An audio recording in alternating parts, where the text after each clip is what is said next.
It's also important to mention that people who are struggling financially may not be able to supply emotional needs to the people around them.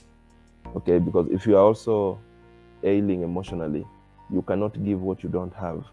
And so that means the people around them also begin to suffer emotionally because they are deprived of their emotional needs. Three major emotional needs that all human beings have, what psychologists have called the three A's, and that is affection, attention, and affirmation. All human beings crave for these needs, and in the absence of them, then we have what we call an emotional vacuum. And because nature hates vacuums, people begin to look for these needs, satisfaction of these needs elsewhere. And that's why we and how we begin to see marriages begin to suffer, because people have grown emotionally apart.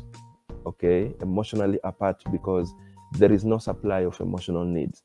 And that is how we begin to warm up to people who purport to be in a position to supply those emotional needs. And that's how infidelity begins to set in, because at the house level, at the family level, there was a gap, right? And this gap was created probably by financial struggles. And because we are not actively present, because we are absent minded, because we are not concentrating, we are not able to supply emotional needs, and therefore we begin to drift apart. This disconnection is not just about those people who are married, it's also about parents and their children.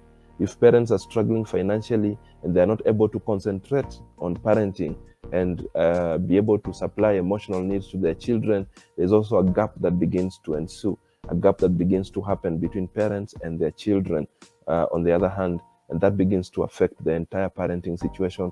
That begins to confuse the family even more, because these children begin to crave for something or someone that can fill the emotional voids that are occurring in them. And sometimes that's how they begin to find friends that probably would lead them into bad things, because those friends purport to be in a position to fill the emotional vacuums, voids that are happening in their lives, right? So people who are struggling financially may not be able to effectively show affection. Okay, suddenly they forget to remind you how they love you. They don't even have the strength to say such things. So those things begin to lose meaning in their lives. Okay, suddenly they find it very heavy for them to open their mouths and tell you how they love you. They might have done that in the past, but suddenly you realize they have stopped doing it. And we will start hearing cries that this person suddenly changed. We don't know where his attention suddenly is, because financial struggles have crowded their minds and they are no longer able to give what they ought to give at the family level. And that begins to be another serious thing that affects them. So who are struggling financially will also not be able to show attention. Okay, because they're absent-minded, they can't give attention. They will not give attention to their spouses. They'll not give attention to their children. All right, they will be seated there and physically present, but they are absent. Their children are calling on their attention. They are trying to call them daddy, daddy, mommy, mommy, mommy, but they cannot until they cannot give attention until the children have to come pinch them and call them to order. And that begins to also develop the distance that I have just mentioned. And then lastly, people who are trapped in debt and struggling financially may not be able to give affirmation. And we all crave for affirmation. We all want someone to tell us how smartly dressed we are. We want someone to tell us how good we have performed. We want someone to tell us how mannered we are. We want someone to just compliment us in a positive way. People who are struggling financially will also have a challenge with their self-esteem. Many of them begin to have their self-esteem eroded. They begin to feel less important in society, less important in their lives.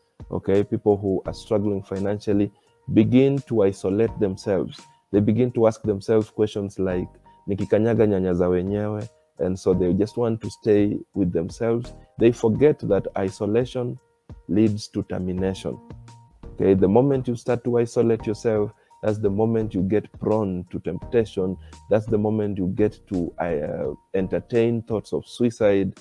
Many people who have confessed suicide, when I'm having conversations with them, they have told me that happened especially when they were alone